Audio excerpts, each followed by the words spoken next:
해가 긴 하지입니다. 해가 길어진 만큼 주님의 은혜로 가득 채워지는 여러분의 삶이 되시기를 진심으로 축원합니다. 얼마 전 어떤 사람을 만났습니다. 저에게 이런 말을 합니다. 목사님, 제 삶에 문제가 없는데 마음이 허전한 것 같네요. 예전보다 형편이 좋아졌는데 뭔가 행복하다는 느낌이 줄어든 것 같네요. 침대에 누우면 허무함만 느끼는 것 같네요. 이런 말을 저에게 했습니다. 이러한 고백이 과연 그 한 분의 고백일까? 아니면 우리 모두 고백일까? 저는 그 말씀을 들으면서 생각해 보았습니다.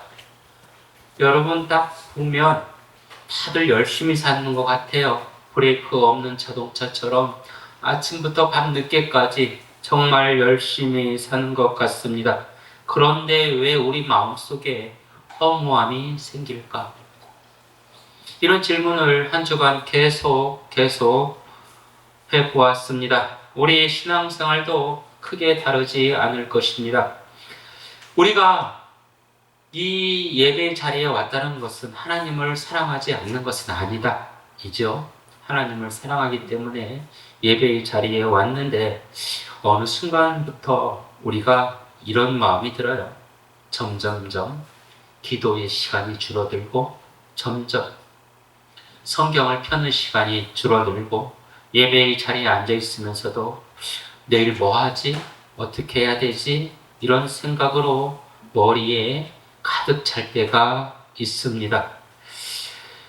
왜 그럴까요? 풍요로운 생활에서 영적인 갈급함을 더 느끼는 것일까요?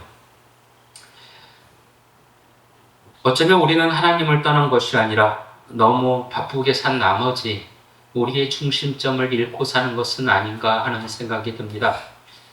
초등학교 때 컴퍼스로 원을 그려요. 원을 제대로 그리려면 어떻게 되나요? 원의 침, 그 컴퍼스 다리에 있는 침을 종이 가운데 탁 놔야 원이 제대로 그려지잖아요. 그런데 이 중심축을 옆으로 놓고 그리면 제대로 그릴 수가 없는 것이죠. 우리 삶의 중심축이 과연 어디에 있는가? 내 삶의 중심축이 흔들리는 사람은 풍요로운 것이 주어져도 흔들릴 수밖에 없다라는 것이 살아오면서 우리가 겪은 경험일 것입니다. 오늘 우리는 잘 보지 않는 학개서의 말씀을 보는데요. 학개서도 마찬가지예요. 신앙의 중심이 흔들리고 있는 그들의 삶에 대해서 성경은 이야기하고 있습니다. 믿음이 식었다. 이것을 우리가 함부로 평가할 수가 없죠. 게을러졌다. 이것 또한 함부로 평가할 수 없어요. 그러나 우리의 삶의 중심축이 흔들리면 그 사람의 모습을 통해서 그 사람의 행동을 통해서 우리는 알 수가 있게 되는 것이죠. 과거 이스라엘 나라가 멸망하고 포로로 끌려가요. 우리는 일제강점기 몇 년인가요? 36년이잖아요. 36년 동안 일본으로 끌려간 것이 아니라 이 한반도 땅에서 살았는데 이 한반도 땅에서 사는 것이 정말 고통스러운 지옥과도 같은 삶이었어요. 일부 친일파를 제외한 대부분의 국민들은 너무나 고된 삶을 살았죠. 이 두 배의 약 70년가량 자기 땅이 아닌 바벨론의 포로로 끌려가요. 얼마나 고통스러웠겠어요. 고통스러우면서 생각을 하는 거예요. 아, 예전 예루살렘에 있을 땐 행복했는데 이런 고통을 겪다가 1년이 지나고 10년이 지나고 20년이 되니까 사람들이 점점 바벨론 생활에 적응이 되고 어떤 사람들은 뛰어나서 어떤 사람들은 또 운을 잡아서 그래서 그 사회에 깊숙이 중심으로 조금씩 들어가는 사람도 있었죠. 이 사람들을 우리는 기득권을 향하고 있다. 이렇게 표현할 수 있어요. 그런데 포로로 끌려가서도 마음속엔 이거예요. 내 나라, 내 조국으로 돌아가고 싶은데. 이런 마음을 70년 동안 가지고 있는 거예요. 여행을 가본 사람은 아시잖아요. 여행이 아무리 즐거워도 이제 집으로 가고 싶다. 이런 마음이 들 때가 있잖아요. 이 포로 생활에서 70년의 세월 동안 고국으로 돌아가고 싶다 이런 말을 들었는데, 이런 마음이 들었는데 그 길이 열리게 된 것이죠. 여러분에게 여쭤봅니다. 내가 무엇인가를 성취했는데 이 성취한 것을 다 내려놓고 고국으로 돌아갈 수 있을까? 포기하고 돌아갈 수 있을까? 쉽지가 않을 것이에요. 그런데 어떤 사람들은 하나님에 대한 열정으로, 신앙에 대한 열정으로 이 바벨론에서 쌓았던 모든 기득권을 다 내놓고 고국으로 돌아가요. 내가 예루살렘으로 돌아가서 다시 내 마음의 중심을 세우겠다. 신앙을 바로 세우겠다. 이런 열정으로 고국으로 돌아가는 것이죠. 고국이 어떤 곳인가요? 고국이 서울의 강남처럼 화려한 곳이 아니에요. 모든 것이 전쟁터로 이제 무성한 잡초만 있는 곳이에요. 거기서 새로운 신앙의 터전을 만들게 되는 것이죠. 처음에 잡초를 뽑아내고 돌을 하나 쌓을 때 얼마나 눈물이 났을까. 그래, 내가 비록 힘들더라도 하나님의 성전을 바로 세우고 내 중심을 바로 세워서 바르게 살아야지. 현대인들은 내 중심보다 물질이 중요하지만 진짜 중요한 것은 내 머릿속에 무엇이 들어있는 가, 내 가슴에 무엇을 품고 사는 가, 이것이 중요하잖아요. 그런 마음으로 이제 성전을 쌓으려고 하는데 주변의 민족들이 이 성전 쌓는 것을 방해를 해요.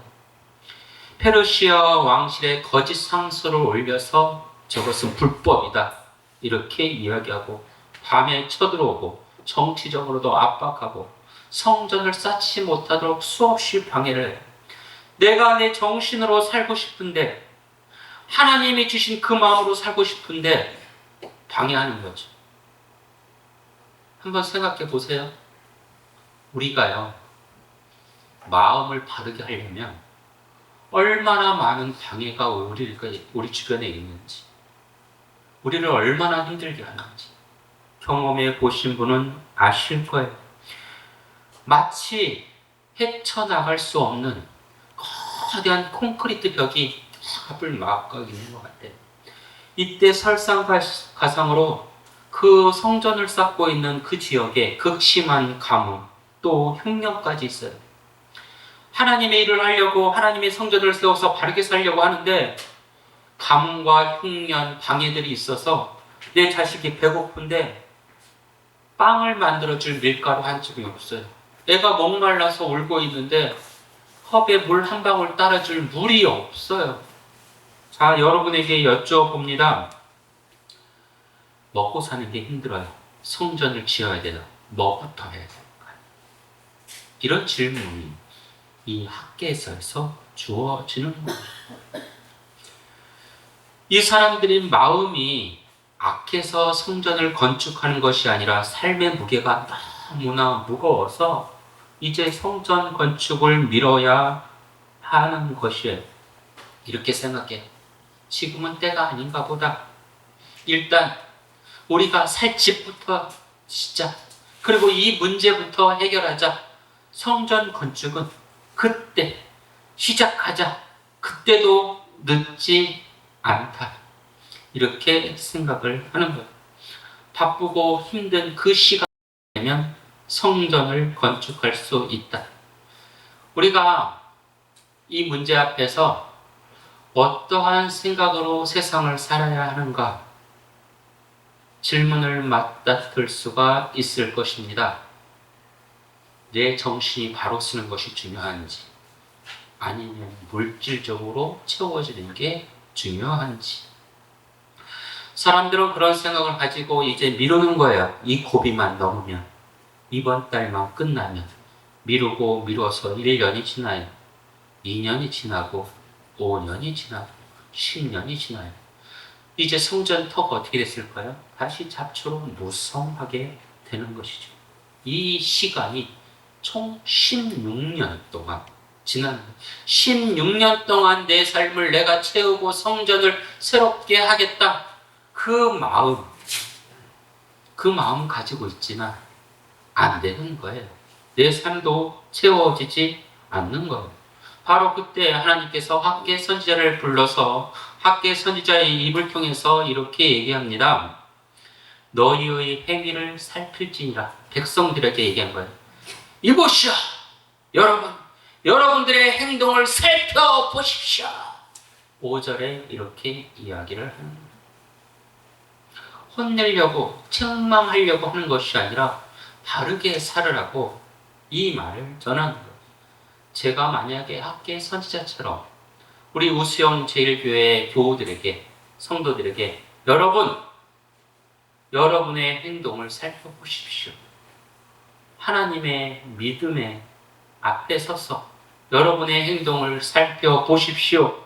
이렇게 말하면 어떤 분들은 목사님은 우리 형편을 모르시니까 저런 말을 하는 거야. 이렇게 말할 수도 있을 것입니다.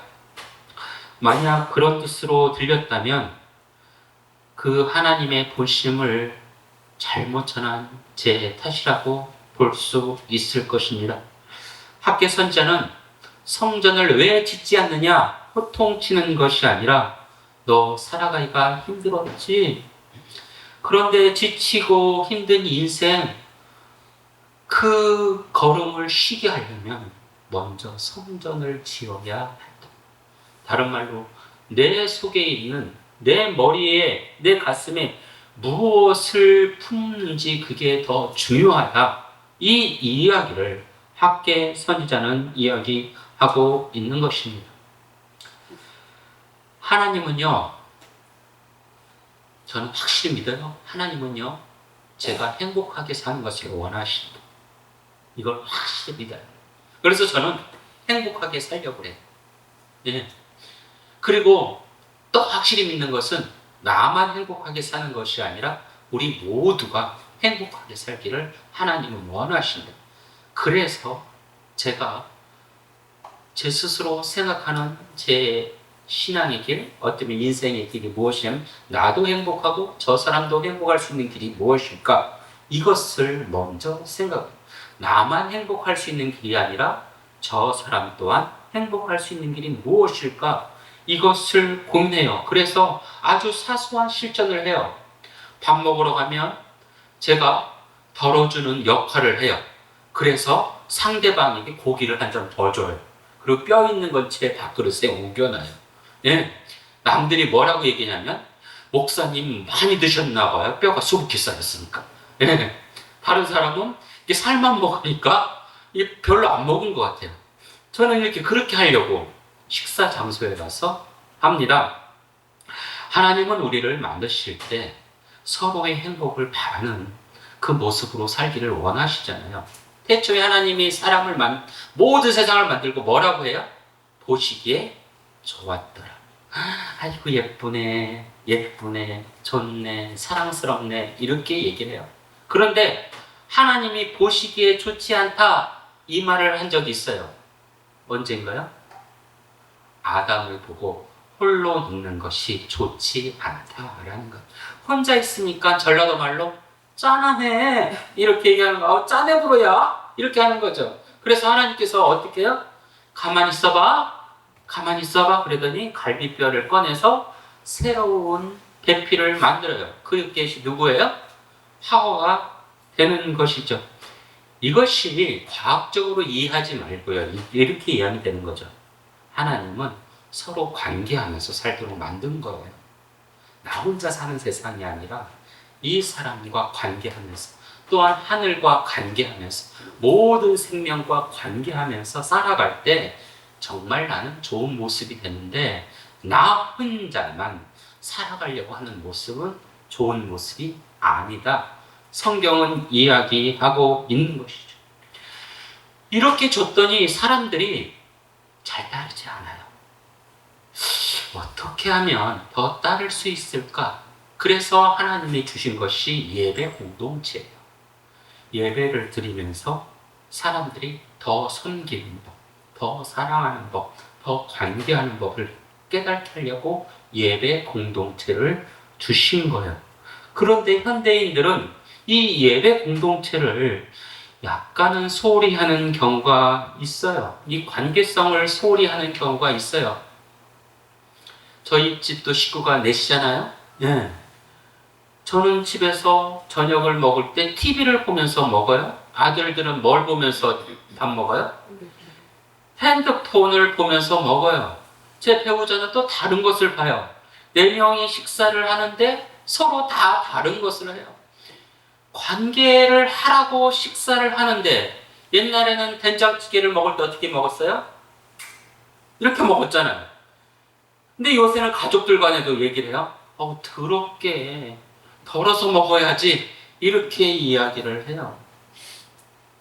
뭐 SNS상으로 사람들이 막 연결되어 있다고 나는 지금 나랑 팔로잉 하는 사람 5천 명이라고 막 이렇게 얘기를 하는데 해도 실은 관계하고 있는 사람이 얼마인지 우리는 우리 자신을 돌아보아야 합니다. 신앙의 사람들이 이렇게 얘기를 해요. 굳이 교회 가서 예배 드려야 돼. 영상으로 예배 드리면 안 돼. 비대면으로 드려도 되잖아. 비대면으로 드려도 되죠. 우리가 신학생이면. 근데 우리는 이 지혜를 배우려 는 게 아니라 사랑의 공동체를 만들어 가려고 하는 거예요. 그런 만남이 있어야 되는 것이죠. 우리가 사이버 애인을 만들려는 게 아니잖아요. 우리는 서로 사랑하기 위해서, 서로 섬기기 위해서 이 교회에 온 것이지 무슨 이영재 목사에게 신학적인 지식을 얻으려고 교회에 온 게 아니에요. 저는 생각을 해요. 저는 초등학교 선생님과 같다. 네. 초등학생 정도의 신학적인 지식을 가지고 여러분에게 가르치는 거예요. 이제 중학생도 있고 고등학생도 있고 대학생도 있겠죠. 지식은 초등학생 정도면 신앙은 충분히 하고요. 우리가 여기서 신학적인 지식은 더 쌓아가면 되는 것이죠. 방송실 잠깐 집중해 줄래요? 방송실 화면 한 번만 넘겨주시면 좋겠습니다. 예. 미국에요. 캘리포니아 주에 세계에서 가장 큰 나무들이 모여 사는 국립공원이 있어요. 그것이 뭐냐면 레디우드 국립공원. 보세요. 화면 보시나요? 잘 안 보이시면 뒤에를 보시면 됩니다. 예. 잘 보이시나요? 예. 사람의 크기가 정말로 손톱만 해요. 예. 나무들은 엄청 커요. 이 나무들의 크기가 보이세요? 네. 나무들의 크기가 100m가 넘는데요. 그리고 나무들의 수명은 수천 년 됐다 이렇게 이야기를 하는 거예요. 이 공원을 발견한 이렇게 식물학자들이 수수께끼가 있었어요. 어떻게 저렇게 큰 나무들이 숲을 이루어 살까? 이렇게 수수께끼가 있는데 어느 한 학자가 이야기를 한 거죠. 아, 저 나무는 분명 뿌리가 깊을 거야. 나무 하나만 캐보자 했던 거예요. 그래서 뭐 포크레인이든지 뭐 가지고 이렇게 캤겠죠. 삽으로 일일이 파진 않았겠죠. 파서 봤더니 나무의 깊이가 얼마나 됐을까요? 저 100m가 넘으니까 뿌리의 깊이가 고작 2, 3m밖에 안 된다는 거예요. 그러면 나무가 100m가 넘는데 뿌리가 2, 3m면 바람이 불면 쓰러질 텐데 어떻게 견딜까 했더니 이 2, 3m 되는 뿌리들이 서로 이렇게 그물망처럼 꽉 연결되어 있는, 꽉 이렇게 잡고 있어서 태풍이 오면 얘가 쓰러질 것 같으면 뿌리가 딱 잡아줘. 얘가 쓰러지면 딱 잡아. 그럼 뿌리가 딱 잡는 거야. 그리고요, 이 나무들이 크니까 얼마나 많은 물이 필요하겠어요.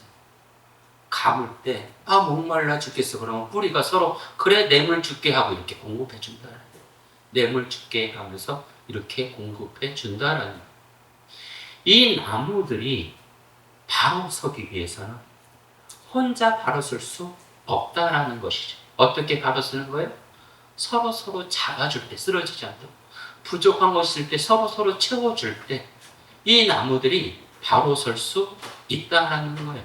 이것이 바로 창조의 질서, 창조의 신비라고 할 수 있을 것입니다. 하나님께서도 우리에게 이렇게 살라고 했어요.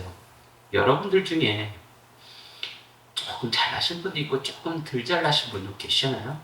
근데 아무리 조금 더 잘나신 분도 혼자 살 수는 없어요. 덜 잘나신 분들도 잘 살 수 있어요.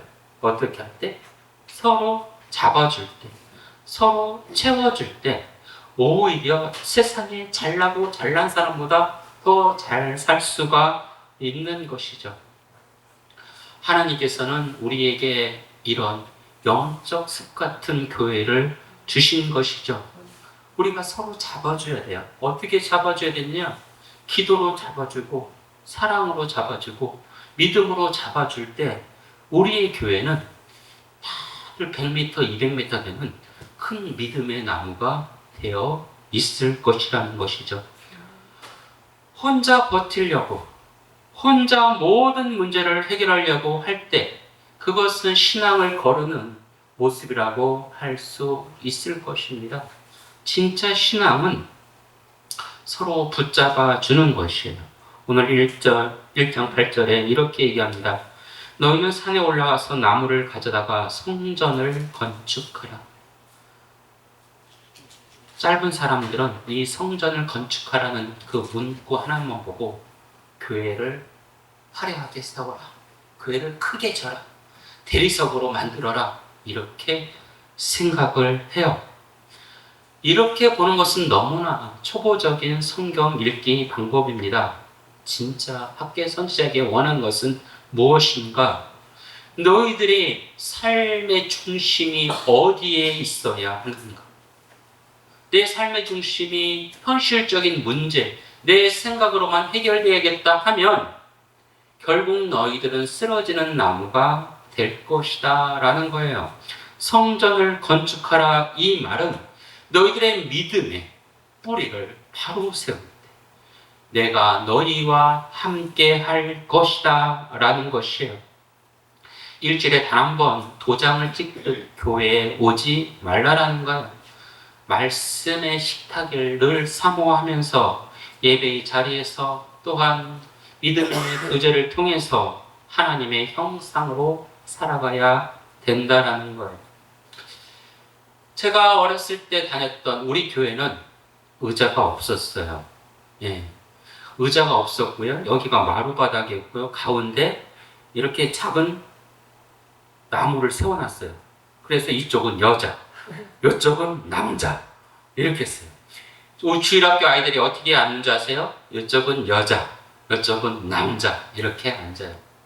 어느 순간인가 의자가 들어오고 목사님이 말씀하십니다. 남녀 구별 없이 앉으십시오. 그랬더니 어떤 일이 벌어졌는지 아세요? 이쪽은 남자, 이쪽은 여자, 그대로 앉았어요. 그러면서 조금씩 가족들이 앉기 시작하고 조금씩 섞여서 앉으면서 이제 남녀 구별이 없게 된 거예요.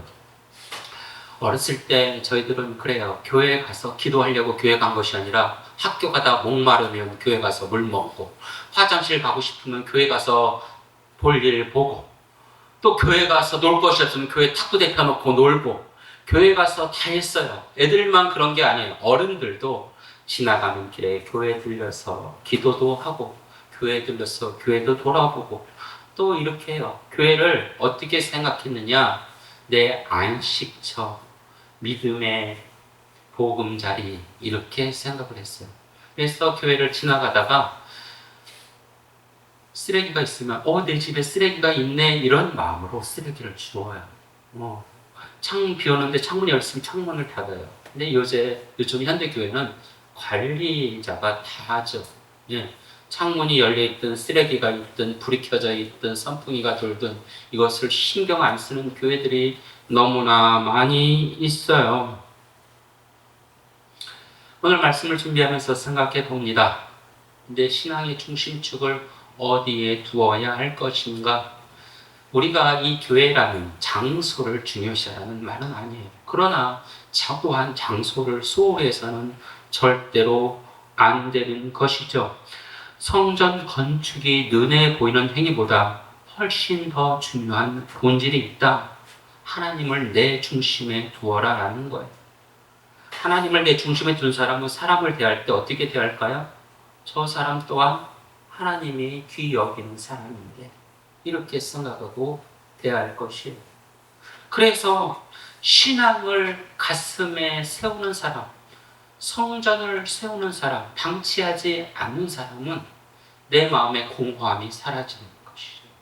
내 마음의 불안함, 허무함 이런 것들이 사라지는 것이죠. 오늘 학개서의 절정의 말씀은 13절의 말씀인데요. 이렇게 써 있습니다. 내가 너희와 함께 하노라. 이 말이 무엇인가요?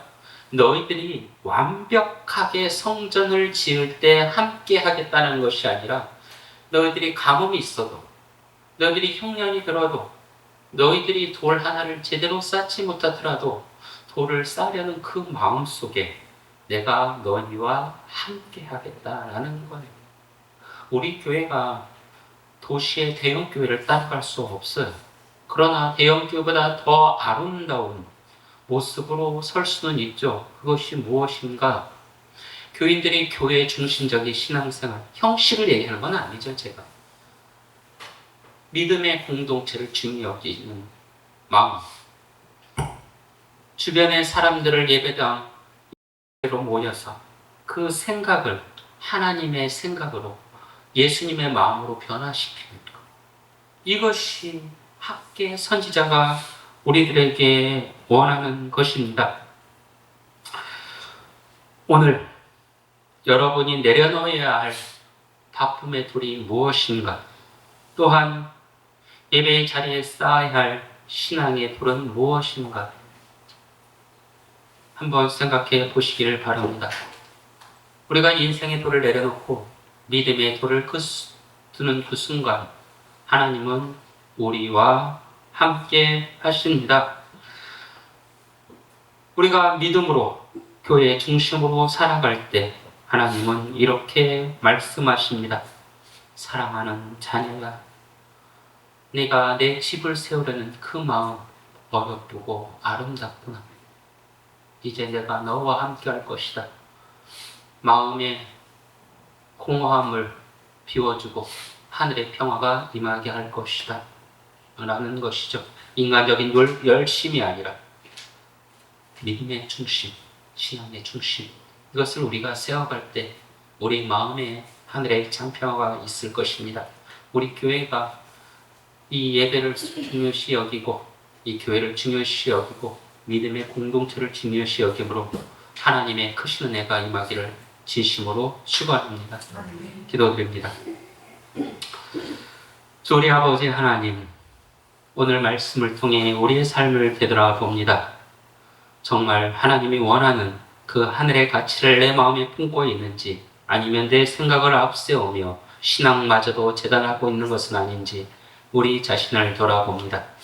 내 생각, 내 뜻이 아니라 하늘이 원하는, 하늘이 기뻐하는 하나님 보시기에 합당한 삶을 살아가게 하여 주옵소서. 그리하여 걱정, 근심, 불안이 모두 사라지게 하옵시고 하늘 평화가 넘치게 하여 주옵소서. 예수님 이름으로 기도드립니다. 아멘.